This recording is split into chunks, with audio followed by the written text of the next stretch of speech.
Palabras del doctor Alan García Pérez, presidente constitucional de la República del Perú.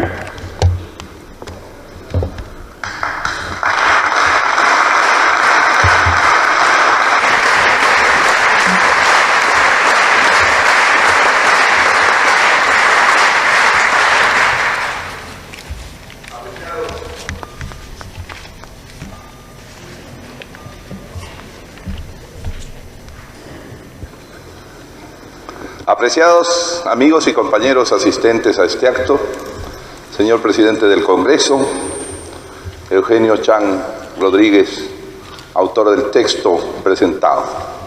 Quisiera, previamente a unas palabras, pedir disculpas por si la tos interrumpe mis frases, pero déjenme decirles que con tos o sin tos, mutilado o completo o moribundo, estaré siempre presente para rendir homenaje a Aya de la Torre.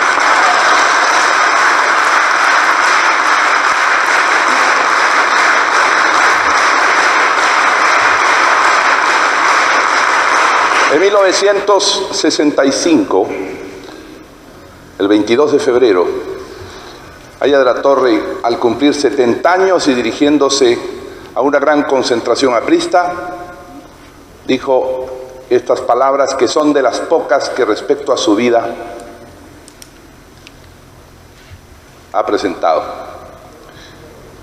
Llego a la fecha jubilar de los 70 años, alegre la memoria, fresca para ver la andadura de mi recorrido. Como el buen Don Quijote de la inmortal novela, mi aventura ha sido la de descansar luchando, que lo vivido hasta ahora es cosa mía, lo que resta es más bien cosa de Dios. Así definió su larga existencia, que habría aún de prolongarse, una lucha. Y ha hecho bien en estimular nuestro intelecto Eugenio Chang, titulando esta obra Una vida agónica. Porque a veces dejamos que las palabras pierdan su verdadera acepción. Y cuando se habla de Apocalipsis, se piensa en desorden. Y en verdad, desde su origen griego de palabra, Apocalipsis es la irrupción de Dios en la historia. Como en este caso, agonicus del latín, precisa la realidad del que lucha permanentemente. Aunque nosotros la hayamos circunscrito, constreñido y limitado al trance que separa la vida de la muerte.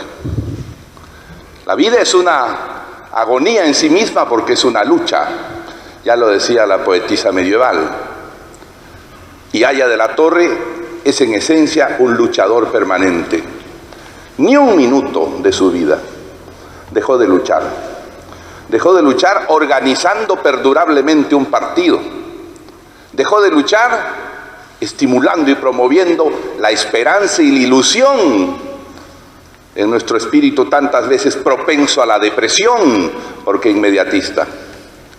Luchó toda su vida para recrear las ideas en esta construcción también revolucionaria de romper las palabras, los pensamientos, para construir con ellos nuevas acepciones, que eso es también una praxis revolucionaria. Luchó contra las dictaduras, luchó contra la adversidad, luchó contra la imitación ociosa de conceptos extraños y ajenos a la realidad del Perú. Fue un luchador. Hace bien el título en llamar a la vida de Aya de la Torre una vida agónica, de lucha permanente. Y esa lucha permite definirlo como un pensador global.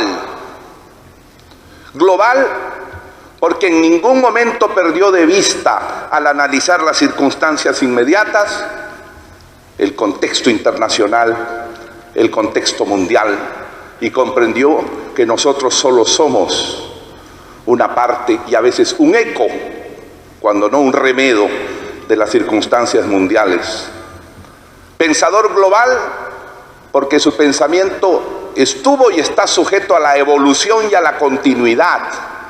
No es una totalidad cerrada o congelada, sino un conjunto de enigmas que desarrollar permanentemente en la búsqueda de la realidad. Fue un luchador y al mismo tiempo un pensador global.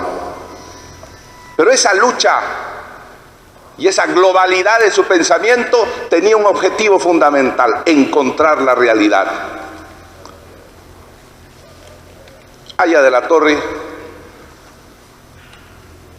se exigió siempre él mismo buscar una y otra vez el sentido de las cosas, el sentido de la historia y las posibilidades de la realidad estudiándola. En ese sentido, Aya de la Torre forma parte de los pensadores y actores sociales que nunca renuncian a continuar buscando la realidad. Hay dos caminos en la vida: el camino de lo que llamamos el romanticismo alemán, originado en los siglos XVIII, y cuya más perfecta expresión y más bella difusión es el pensamiento hegeliano, y de otro lado el pensamiento de Kant, que es buscar la realidad sabiendo que no se la va a encontrar, pero construyendo permanentemente tesis que acercan a esa realidad. Para los que creen que la realidad se conoce ya, el futuro está en el presente, y todas las posibilidades de desenvolvimiento de una idea, de una filosofía o de la realidad social o material están guardadas en el presente. Por eso el extraordinario, el audaz, el aventurero Hegel escribió su libro La Lógica, en el cual, a partir del concepto ser, solo lógica y conceptualmente desenvuelve toda la realidad a lo largo de un gran libro. Kant, por el contrario, dice: no todo está guardado en el inicio, no todo el futuro puede conocerse mirando lo que se tiene. Hay que acercarse a la realidad que cambia e intentar construir el encuentro entre el que quiere conocer y la realidad que se acerca, que nunca se conoce totalmente, sino a través de construcciones hipotéticas que se acercan y que deben reconstruirse siempre. Conocer la realidad, que es la esencia del pensamiento de Aya, y su primer mandato desde joven lo lleva por este camino, a la teoría del conocimiento aplicada a la vida política y a la filosofía de los pueblos. Por eso escribió más adelante, al alcanzar la madurez de su pensamiento, El espacio-tiempo histórico, que resumía toda esta preocupación por la realidad, que desde niño buscó cuando comparaba lo que estudiaba en el libro del abate Ducodré en el seminario francés de Trujillo y la historia universal, y cuando veía la huaca del sol y la luna, que no entraban en esa historia universal, que no tenían lógica dentro de ese encadenamiento de edades europeas. Él siempre quiso encontrar dónde estamos, cuál es nuestro sitio, cuál es nuestra realidad. Por eso su primer e inmenso aporte es el concepto del espacio-tiempo histórico, al que, por falta de formación filosófica, por falta de entendimiento en la teoría del conocimiento, se ha tenido simplificado como si fuera una simple afirmación. Y es mucho más profundo que eso. La grandeza de un pensador es que se le conoce después de mucho tiempo y se entiende sus intrincados vericuetos después de muchos siglos. Una vez le preguntaron, y lo he repetido siempre, a Chu Enlai, el famoso conductor chino: ¿qué piensa usted de la Revolución Francesa, de la que habían pasado 2 siglos? Y él dijo: todavía es muy pronto para saberlo. El pensamiento de Aya de la Torre continuará desdoblándose, por lo menos a través de quienes lo hemos estudiado, para continuarlo aplicando. Y en ese sentido es un pensador dialéctico, de continuidad, de contradicción, de acercamiento a la realidad, que nunca acaba, que no puede darse por satisfecha como los otros, el comunismo. El comunismo enseñó y tuvo mucho éxito por su simplismo, por su facilismo, porque parece una ciencia adquirida de inmediato, que todo es materia, y por consiguiente los pueblos y las filosofías se desenvuelven al igual que la materia, y que del comunismo primitivo de los que no tenían propiedad surgió de pronto la división en dos clases de amos y esclavos, de la cual más adelante se formaron los señores y los siervos, y después los capitalistas y los proletarios, para terminar en una revolución que nos devuelve a través del comunismo superior al comunismo primitivo como esencia. Eso significa que todo está guardado en el presente que uno cree conocer, y en el fondo uno no conoce. Entonces, como primer tema y aporte, en esta disyuntiva de pensar de esta o de esta manera, Aya de la Torre escoge el camino complejo y dialéctico. Por eso, cada una de sus afirmaciones, cada una, es poderosamente dialéctica, compleja y profunda. Y no debe ser leída una vez, como hacen algunos y repiten sin entender, sino leída muchas veces y a lo largo de varias etapas de la vida. Porque hay una comprensión de Aya de la Torre. A los 11 años, como cuando yo leí la literatura política del Perú, González Prada, Mariátegui y Aya de la Torre, que había escrito Eugenio Chan Rodríguez. Y otra la lectura, la última que hice en el año 2002 para escribir un texto. Aya de la Torre es profundamente dialéctico. Por ejemplo, otro de sus poderosos aportes, el antiimperialismo, que no significa tirar piedras ni hacer confrontaciones, sino que significa comprender que en el mundo hay poderes dominantes, pero que dominan no solamente por sus armas y su voluntad, eso es lo apariencial, lo adolescente, dominan por su fuerza tecnológica, dominan por su fuerza de capitales. Y entonces Aya de la Torre, a contracorriente del pensamiento facilista, se atrevió a decir en 1928 en su libro Liminar el antiimperialismo y el APJA: antiimperialismo sí, pero antiimperialismo constructivo. Ahí está lo dialéctico. No es tirar la piedra, no es rechazar, no es presentar proyectos de ley para todo nacionalizar y después caer en la miseria, sino es comprender cuánto de ambivalente, como él dijo, tiene el imperialismo, que es dominante, que es amenazante, pero al mismo tiempo es dueño de la tecnología sin la cual no se puede dar el salto al desarrollo y al bienestar, salvo que se llame bienestar y socialismo al reparto de la miseria. Si eso es socialismo, se es antimarxista, porque Marx dijo que el socialismo sucede a la crisis pletórica, es decir, a la crisis de sobrecrecimiento del capitalismo. Es una crisis de riqueza el socialismo, no que una crisis de miseria, como se pregona y practica en algunas islas. El socialismo marxista, científico, como lo pensó él, es una crisis que viene después de la riqueza, del sobrepujo, el término es de Marx, de la máquina y del capital sobre la materia para producir riqueza.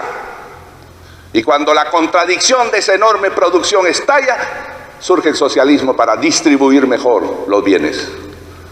Socialismo que no tiene producción previa no es socialismo.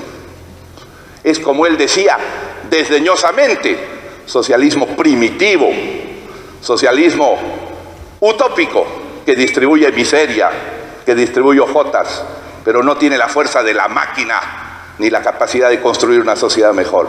Por eso aprendimos a pensar de Aya de la Torre, que ser rebelde no es ser tonto, que ser rebelde significa construir mejor una realidad, sabiendo tratar con ese imperialismo del cual hay que dominar sus arrestos de sujeción, pero del cual hay que saber aprovechar también las posibilidades. Aya de la Torre, a lo largo de su prolífica y extensa vida, pudo medir las consecuencias de sus ideas, porque él confrontó varios mundos sucesivos. Cuando él salió como estudiante del Perú, él llevaba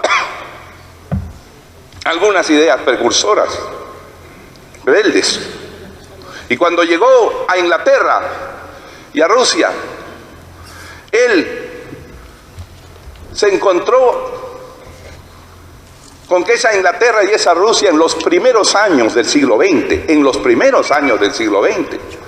Inglaterra, Francia y Alemania, los países imperialistas, habían capturado el Asia, habían capturado África y se los habían incorporado como provincias y colonias constitucionalmente. 32 millones de kilómetros cuadrados. 25 Perúes pasaron a ser propiedad de Inglaterra, de Alemania, de Francia, de Bélgica. Pasaron a ser propiedad. Ese es el imperialismo que él vio. Y él advirtió, cuidado, que eso puede ocurrir también con los Estados Unidos respecto de América Latina. Ese es el primer mundo que él vio, y él escribió contra la amenaza del imperialismo, que podía dominar con sus tropas, con sus recursos, e incorporarnos como una colonia, como una provincia, tal como Francia incorporó a Argelia a su territorio, como una provincia. Pero el segundo mundo que se encontró nació con la crisis de 1929, que terminó con ese primer escenario y abrió el paso a la destrucción y reconstrucción del capitalismo en el mundo. Y allí la enorme influencia del presidente Franklin Roosevelt, que construyó un nuevo capitalismo. Él fue el que creó el Banco Agrario. Él fue el que creó el PAIT o Programa a Trabajar. Él fue el que intervino los intereses de los bancos y los hizo retroceder. Él fue el que institucionalizó el salario mínimo legal en Estados Unidos y forzó la creación de los sindicatos. Fue un presidente norteamericano. Entonces el capitalismo se estaba transformando para enfrentar la crisis. Y Aya de la Torre pudo ver este cambio inmenso, pero en ese momento ella estaba en la gran persecución y tuvo que reinterpretar qué está ocurriendo. Pero este salto enorme del capitalismo, que duró 30 años, los 30 gloriosos, le llaman los economistas, de avance permanente y crecimiento, también llegó a un momento crítico, cuando comenzó a decaer la onda de crecimiento del capitalismo inventado por Roosevelt, y comenzó nuevamente la crisis. En ese momento, crisis en el Perú, gobierno militar revolucionario, planteamiento de reforma agraria, de nacionalizaciones. Y Aya de la Torre tiene que reenfocar sus conceptos para analizar este tema. Y dice, error. Por ese camino solo vamos a la miseria. Error. Están aplicando recetas que tuvieron validez en otro mundo y hace más de 40 años. Ustedes solo pueden generar un profundo endeudamiento del Perú. ¿Quién tuvo razón? Todos los protagonistas de esa revolución que iba a aplastar al APRA y Aya de la Torre pasaron. Y él pudo subsistir, pero sus ideas se impusieron. No era el momento de ese tipo de experimentos, como no lo es ahora. Aya de la Torre pudo aplicar su espacio-tiempo sucesivamente a muchos mundos que vio cambiando. Y esa es la esencia de su búsqueda de la realidad, de su antiimperialismo ambivalente, que no significa debilidad, que no significa aceptar la dominación o la maldad, sino por el contrario, comprender la fuerza de los sistemas sociales. Y creo que ese es un mérito del realismo de un verdadero revolucionario como Aya de la Torre. Pero él planteó, y su vigencia se extiende también por eso, la integración continental como respuesta al imperialismo. ¿Quién tenía razón? Cuando vemos Europa uniéndose, que comenzó a unirse después del planteamiento de Aya de la Torre. Porque cuando él habló de la Unión Europea en 1925 y 26, de la Unión de América Latina, los franceses y los alemanes estaban en una guerra sorda, producto de la primera, que después terminaría en la Segunda Guerra Mundial. Nadie pensaba en la Unión Europea. Aya de la Torre ya pensaba en la Unión Latinoamericana. Pero por abajo de ese pensamiento estaba el pensamiento global otra vez. La única manera de tener voz y sitio en el mundo es formando parte de conjuntos mayores, de pueblos continentes, como Antenor Orrego llamó a Latinoamérica. Un país, por audaz que sea y por éxito momentáneo que tenga, y no me refiero a uno muy cercano a nosotros, está condenado por la historia a unirse, porque durará muy poco tiempo su vigencia, su éxito, si se enfrenta solo con 15 millones de habitantes, y ya estoy identificando ese país, al mundo comercial, al mundo económico. Puede colocarse muy bien, pero no será más que un pequeño componente del gran mundo. Si usted quiere negociar bien su presencia, tiene que integrarse. Y todo eso es simplemente el desdoblamiento del pensamiento de Aya de la Torre. De manera que ya en 1925-26, cuando el primer artículo, que es el APRA, en la revista inglesa, Aya de la Torre tenía una concepción globalizada de la historia y sabía hacia dónde iba la historia. ¿Quién tuvo razón? Los que creen que pueden construir desde el Caribe el socialismo universal liberador, o el pensamiento de Aya de la Torre, que se anticipó a lo que estamos viviendo. Yo recuerdo que en 1958 estalló la hermosa y juvenil Revolución Cubana. Y tanto los personajes como su gesta en Sierra Maestra merecieron la admiración de los jóvenes y del Partido Aprista Peruano. Uno de los jóvenes de entonces está cerca a mí. Y todos rendían homenaje y tributo, y el Partido Aprista era un poco la expresión de esa revolución aquí en el Perú, a cuya casa del pueblo llegaron los líderes y fueron recibidos jubilosamente. Y de pronto la voz terrible, suprahistórica, admonitoria, pero más inteligente, el que ve más lejos, de Aya de la Torre, que dice de pronto en un artículo llamado La Cuestión Cubana, y lanza un balde de agua fría sobre el entusiasmo de los jóvenes de entonces. Cuidado, porque quien cambia de sistema dominante solo cambia de amo. Y cambiar la dominación norteamericana por la otra dominación es servir de juego a la lucha bipolar. Y servir de juego a la lucha bipolar y ser subordinado es condenarse para siempre a ser monoproductor de azúcar. 1961. Y subordinarse al sistema soviético estatista es adquirir sus fórmulas políticas de dominación, sin democracia, sin partidos, sin libertad de expresión. Lo dijo él en 61, lo acusaron de traidor, de pro-norteamericano. ¿Cuántas veces lo han acusado? ¿Y qué importa que a un revolucionario de verdad que tiene los pies bien sólidos en la tierra lo acusen de cualquier cosa si sabe que está diciendo la verdad? Lo entenderán después. Después es hoy. ¿Quién tuvo razón? ¿Quién tuvo razón?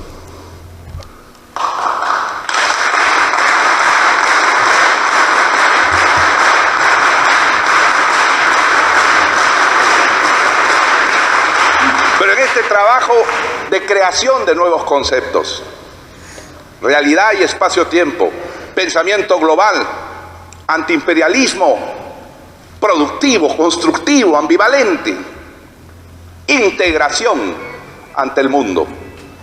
También aportó un concepto que es el concepto del que se nutre todo el socialismo moderno del mundo. Cuando era estudiante joven en Europa, yo visité Inglaterra y el Partido Laborista. Estudié sus trabajos y era un partido estrictamente sindical, estrictamente de la clase proletaria. Y el Partido Socialista Alemán, que después gobernó muchas veces Alemania, era también el partido de la clase proletaria, por definición. Auténticos marxistas del siglo XIX.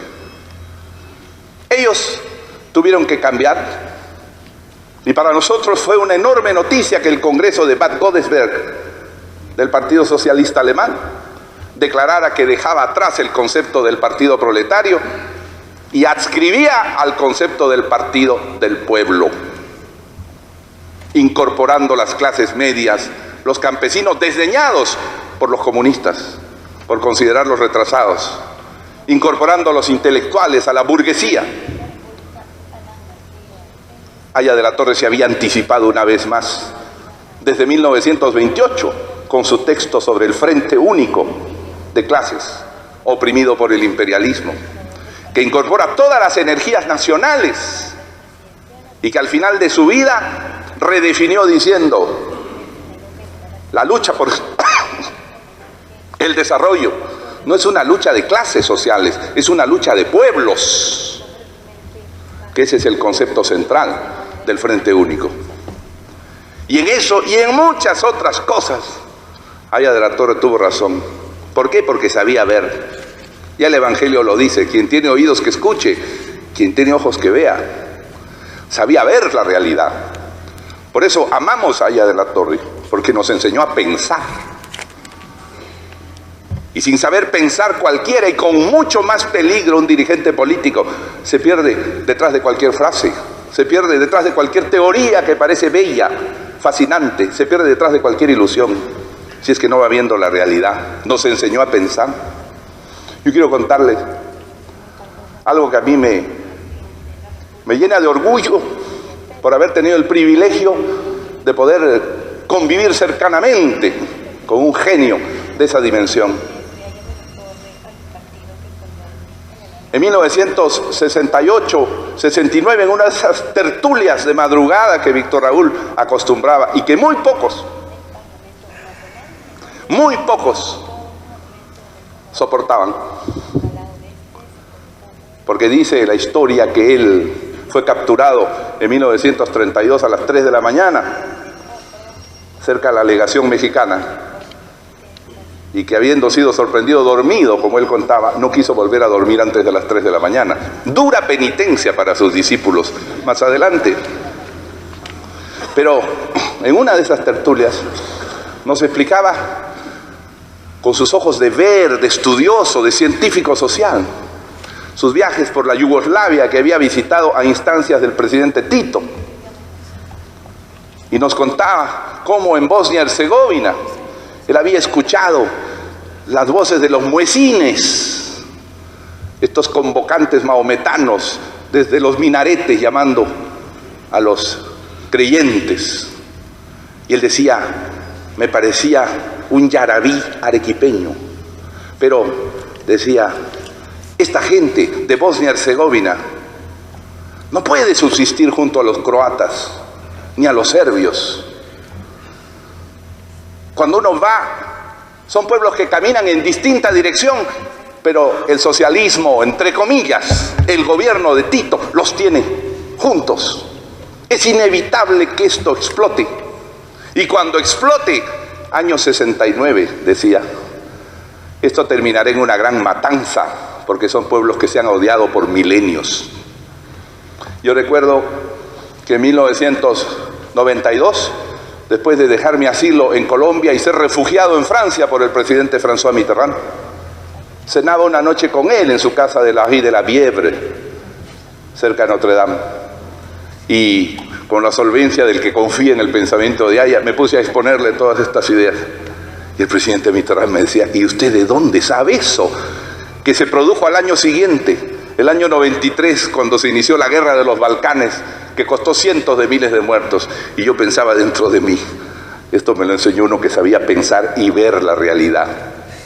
Por eso amamos a Aya de la Torre.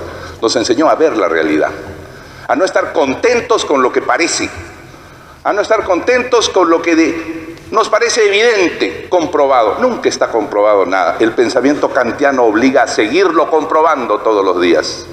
Y Aya de la Torre era por eso un luchador permanente, un agonista de la vida. Claro que a él no le hubiera gustado, déjame decirte, que le llamaran un agonista.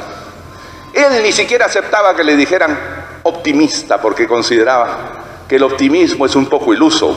Él decía: soy un entusiasta de la vida, con lo que quería inducirnos a luchar hasta el último momento. Y así se fue, luchando hasta el último momento, para que su partido perdurara, para que sus ideas se mantuvieran, luchando con su enfermedad y con la terrible enfermedad que en los últimos días le había quitado la palabra. Se fue, como cada noche a las 3 de la mañana en el partido, cuando decía súbitamente: Jorge, son las 3 de la mañana. Se levantaba y caminaba acompasadamente con nosotros detrás y recitaba siempre e inevitablemente al viejo Vallejo de los años aurorales, y se iba diciendo: vámonos, vámonos por eso, a comer hierba, cante, carne de llanto, fruta de gemido, nuestra alma melancólica en conserva, vámonos cuervo a fecundar tu cuerva. Así se fue, luchando, pero dejándonos la orden de seguir luchando siempre y ser inconformes con lo que tenemos y luchar siempre por los que menos tienen, para engrandecernos en el servicio. ¡Viva Aya de la Torre!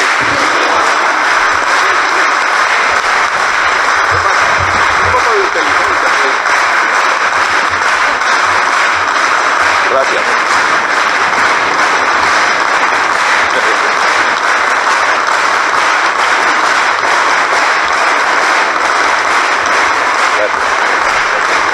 Muy bien.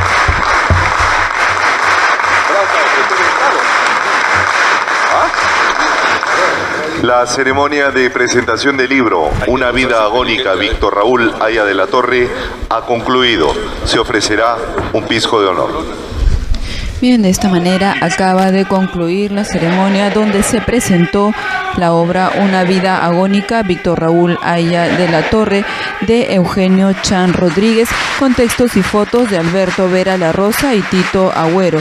Este libro relata la biografía política del fundador del aprismo, publicada por el Fondo Editorial del Congreso de la República.